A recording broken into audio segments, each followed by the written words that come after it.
My name is David Martinez, and I've been a 911 dispatcher for 12 years.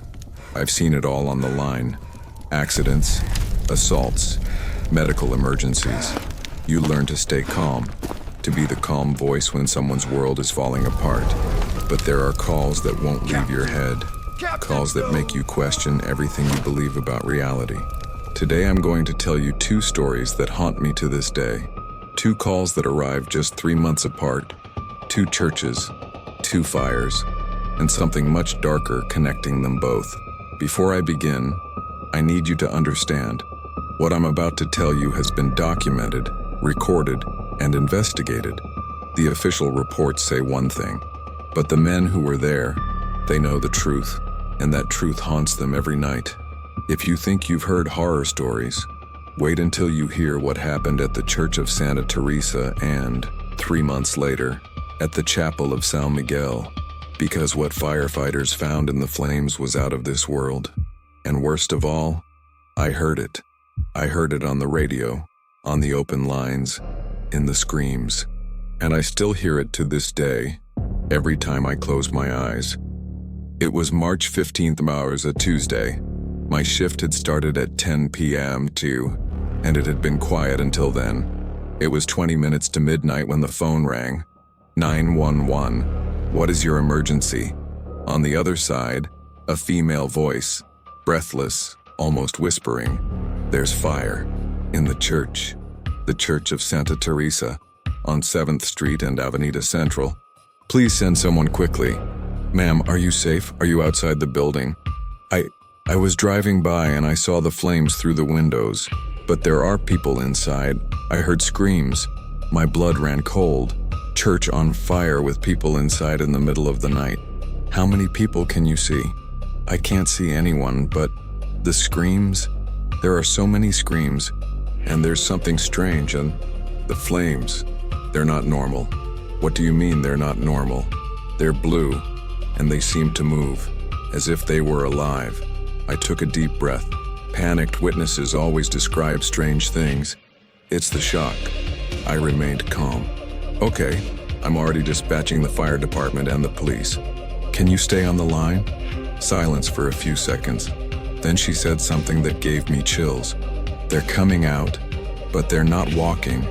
They're crawling, and their mouths, my God, their mouths are open but there's no sound, and the line went dead. I immediately dispatched Fire Department Unit 7, the nearest station. Captain Steve Morrison, a 28-year veteran, I was on duty. I alerted them to the possible trapped victims. Received. Dispatch. We are 3 minutes away from the location. Keep the line open. I put the radio on speakerphone and waited. 3 minutes felt like 3 hours. Central Unit 7 arriving on scene. Captain Morrison's voice sounded tense. I confirmed structure fire. 2-story church. Flames visible in all second-floor windows. But Central, something's wrong here. Define wrong, Captain. The flames are blue.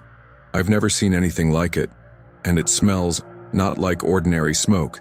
It's metallic, like blood and sulfur. Another firefighter shouted in the background, Captain, the main door is open. Central, let's go in. There are possible victims. Keeping the channel open, I heard the sounds of equipment, heavy footsteps, muffled breathing through masks. Then the captain's voice returned, but different, lower, more cautious. We enter the main hall. The temperature is impossible. The gauges only read 60 degrees, but it feels like we're inside an oven. And Central, there's no fire in here. What do you mean there's no fire? The flames were visible from outside. I know what I saw, but in here, there are no flames, just thick, blue smoke, moving like snakes, along the walls, along the ceiling.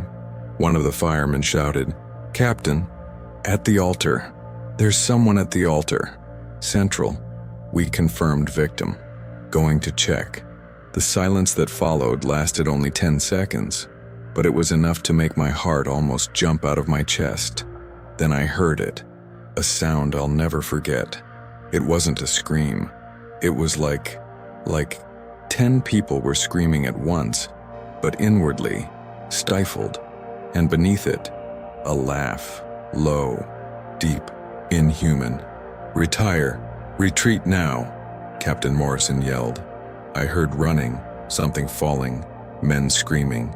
"Central, exiting the structure. Exit now." "Captain, what happened?" For 10 seconds, there was only silence and heavy breathing. Then, wasn't a person at the altar, central, it was a body, charred, but it was sitting upright with its hands folded as if it were praying, and as we approached, it opened its eyes, white, glowing eyes, and its mouth began to move, speaking in a language I'd never heard, and then everything caught fire for real. Red, ordinary flames burst from within the body. The firefighters retreated outside. From my station, I heard the chaos over the radio. Men coughing, the captain giving orders to establish a perimeter, sirens of backup arriving. Central, the structure is completely ablaze now. Normal, red flames. We're establishing containment, but no one is going in there again. "Captain, you said you saw a body. We need forensics. Identification. Central." His voice was trembling now. "That body, when he opened his eyes and spoke, I saw something engraved on his forehead. It looked like a burn mark, a symbol, like a circle with 7 points."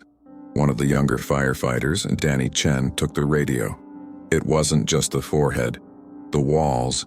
When the flames lit up everything, I saw symbols all over the walls, hundreds of them, and there were other bodies, at least 6, all sitting on benches, all in the same position, all charred, but intact, as if they had been preserved by the fire. The captain's voice returned.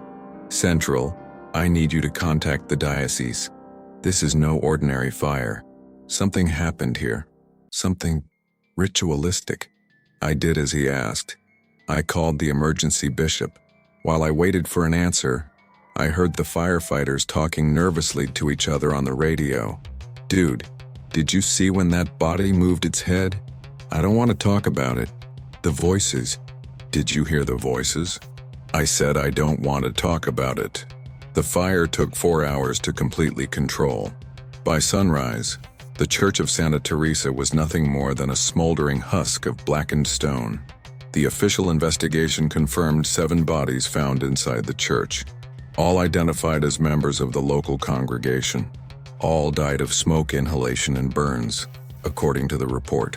The cause of the fire was listed as undetermined, but criminal activity was suspected.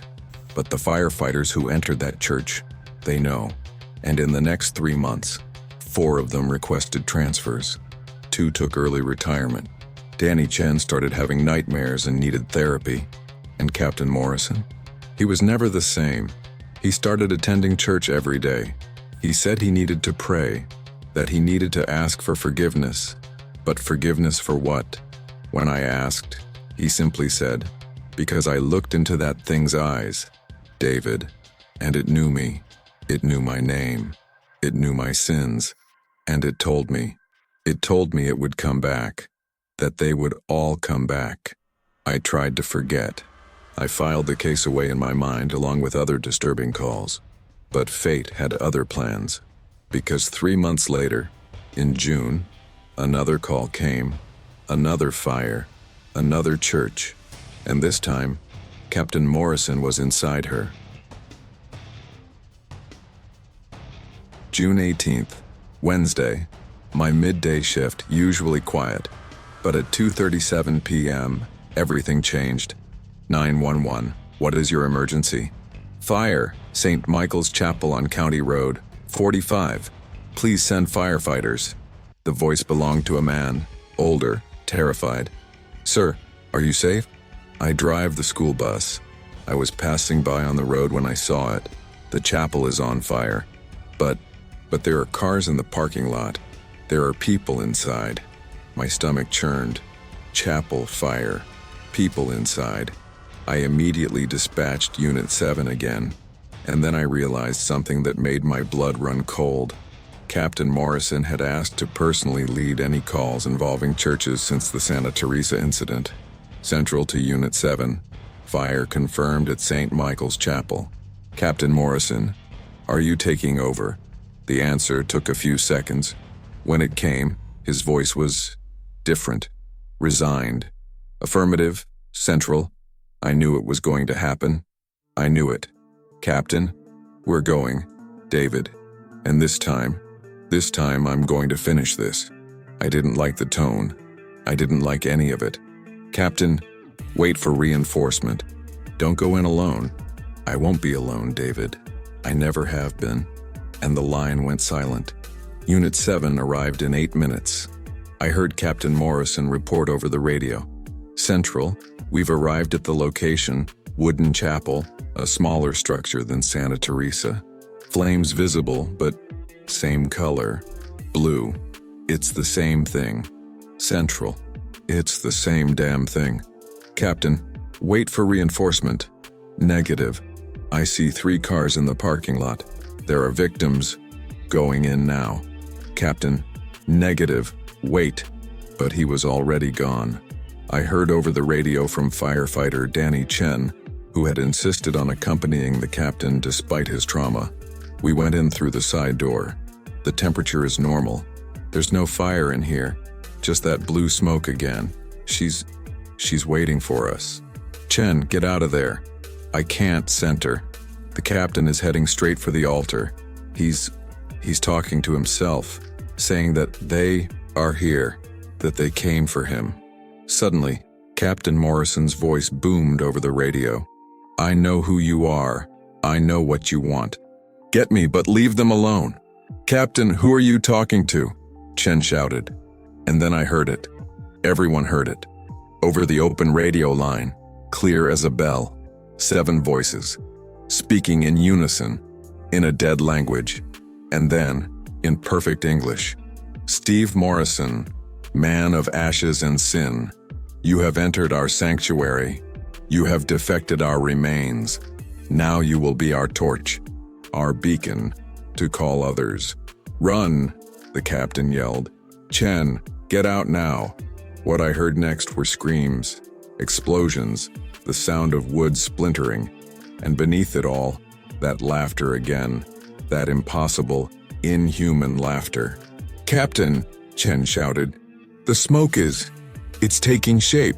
It has hands. It has mouths. They're pulling him. Central, we need backup now. Another firefighter yelled. The captain he's being dragged to the altar. I dispatched every available unit, police, paramedics, everyone. But I knew it would be too late. For the next 3 minutes, the radio was chaotic.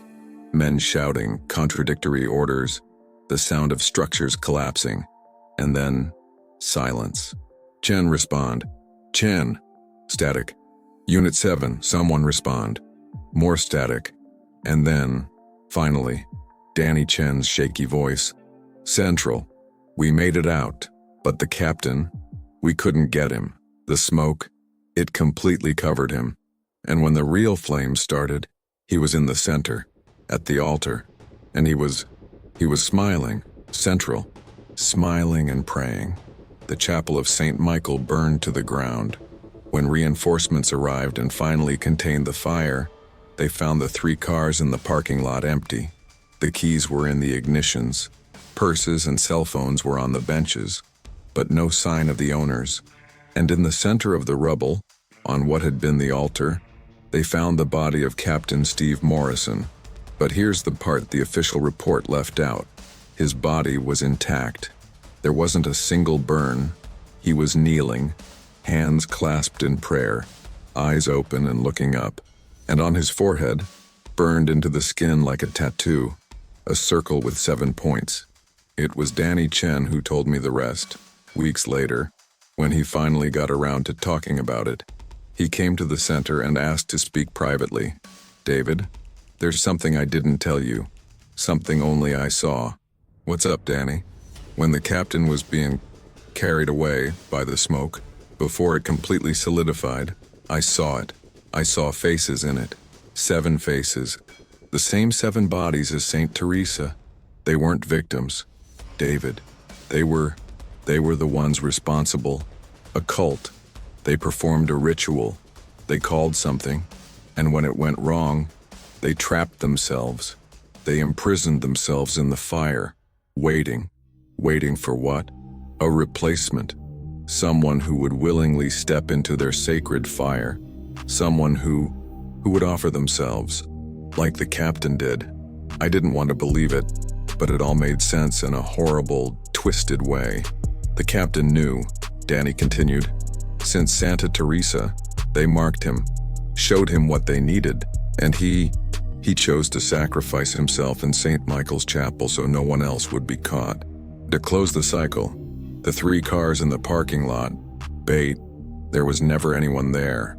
It was just to lure the captain in, to get him to offer to save victims who didn't exist, because the only thing those entities wanted was a willing sacrifice, a firefighter, someone who dedicates their life to saving others from the flames. They wanted to twist that, pervert it. Danny started to cry.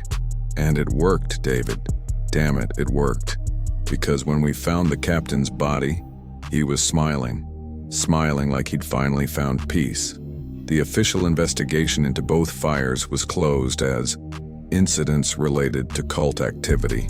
7 members of a local cult died in Santa Teresa during a ritual gone wrong. Captain Morrison, traumatized by the event, suffered a psychological breakdown and entered the burning chapel of St. Michael alone, resulting in his death. That's the official story. But 3 weeks after the chapel fire, I received an envelope with no return address. Inside was a handwritten letter. The handwriting was Captain Morrison's. I recognized it immediately. The letter said, "David, if you're reading this, it means I did what needed to be done. Don't blame yourself. Don't blame anyone. Those entities in Santa Teresa, they showed me something that night. They showed me my sins, every single one of them, every person I couldn't save, every mistake I made, and they offered me a choice. Let them keep searching, catching other firefighters, other innocents, or I could volunteer, end the cycle, be the 7th flame, the one who would close the circle. I chose, and I don't regret it. But David, you need to know, they weren't demons. They were people who believed they could transcend through fire, that they could purify themselves. And maybe they did, because when I walked into that final altar, when the fire took me, I saw it. I saw them all, the 7 cult members, and they weren't suffering. They were at peace, and they welcomed me. They showed me that fire isn't destruction, it's transformation. Don't look for me, David. I'm fine, better than I've ever been. And one day, when your time comes, if you've been a good man, maybe you'll see it too. See that eternal fire is no punishment. It's enlightenment. Your friend, Steve Morrison. I wanted to believe it was a hoax, that someone was playing a joke on me, but the signature was his. It even had the fingerprint in the corner, where he always pressed his thumb after signing important documents. I took the letter to the police. They filed it under pre-mortem mental disturbance. Case closed. 3 years have passed since those fires. I quit my 911 job 6 months later. I couldn't do it anymore. Every fire call brought me out in a cold sweat. Every church I saw reminded me.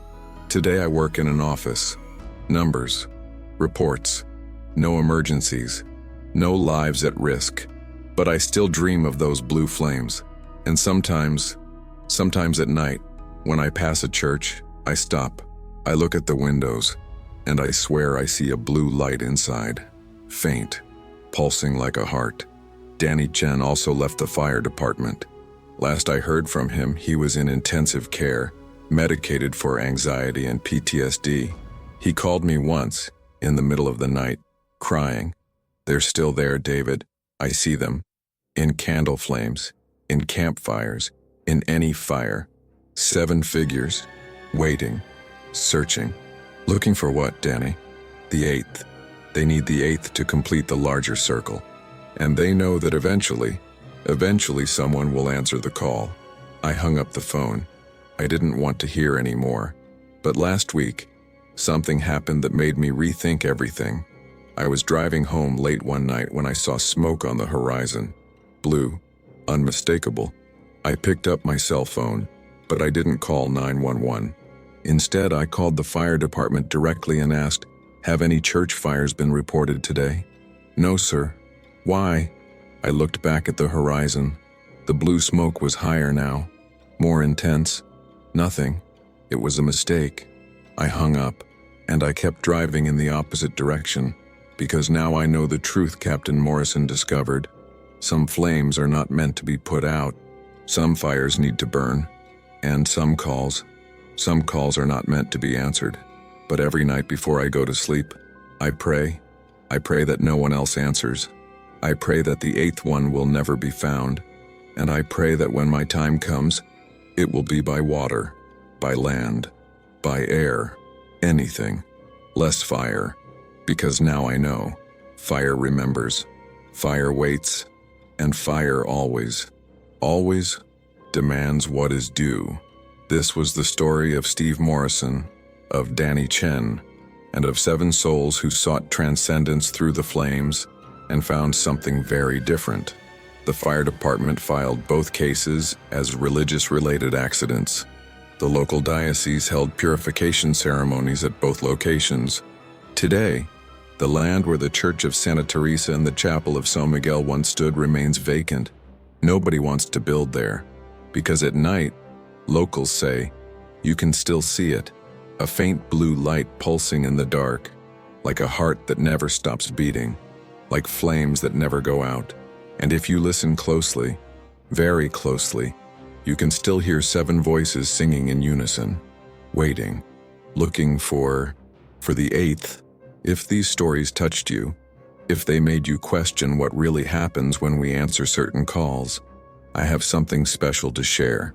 I've prepared an ebook with more 911 cases that have never been fully explained, stories that official reports tried to hide, calls that haunt those who heard them. You can find the ebook link in the pinned comments of this video.